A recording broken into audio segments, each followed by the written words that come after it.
नमस्कार, म Arun चौपारी, ward number 1, Syangja जिल्ला, गण्डकी प्रदेश। म पूर्णहार पौडेल। आजलाई मैले हाम्रा सम्पूर्ण देशवासीहरूलाई र देशभित्र बस्ने अथवा देशभन्दा बाहिर विदेश गएकालाई सबैलाई मेरो हार्दिक शुभकामना छ। जेठको 17 गतेको दिन अनि शनिबारको दिन कर्मचारीहरूलाई पनि नकर्मचारीहरूलाई लेबरलाई नि सबैलाई मेरो हार्दिक शुभकामना छ। अनि मेरा सबैभन्दा फेसबुकमा जोडिने प्रिय मित्रहरूलाई अझ धेरै शुभकामना छ। शुभ आशीर्वाद पाएर 100 वर्ष आयु लिएर बाँच्न पाऊँ भन्ने आशिक दिन्छु म आजको दिनमा। र तपाईहरू सब कुशलै अहिले पनि हुनुहुन्छ होला भन्ने आश छ। भएको पनि चाहिँ सुनिएको पनि छ। अब तलमाथि हुने कुरो भनेको त भगवानको खेल हो। हामी भगवान होइन, एउटा भविष्यवाणी गर्ने हो। भविष्यवाणी चाहिँ जानेको ज्ञान अनुसारले गर्ने हो, नजानी गर्न हुन्न।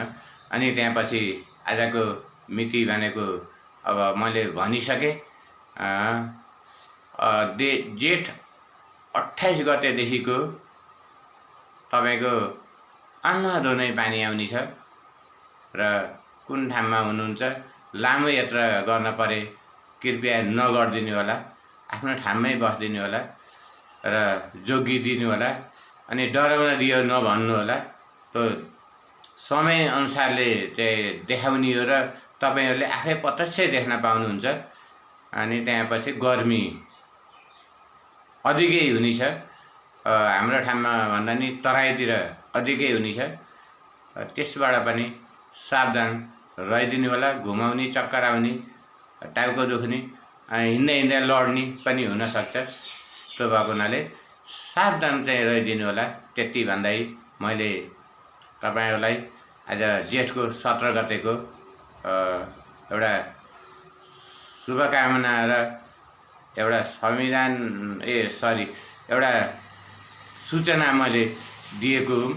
त्यो सूचना अनुसारले माइन्ड नगरिदिनु होला, नरिसाइदिनु होला र यसको क्वेसनको उत्तर राम्रो तरिकाले दिइदिनु होला। अनि अब आउने दिनहरूमा यी नेताहरूको कुरा गरौँ है। नेताहरूको कुरा त यी जति आन्दोलन गरे नि 84 भन्दा यता राजावादी हुने छैनन्। 84 सम्म यिनै राजा हुने हुन्।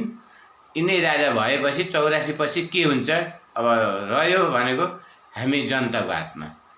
जनताको हातमा रह्यो। हामी जनताले कता चाहिँ पाटो फर्काउने हो त्योतिर। त्यसको भन्दै म अहिलेलाई नमस्कार भन्दै हाम्रो जय नेपाल भन्दै बिदावादी है।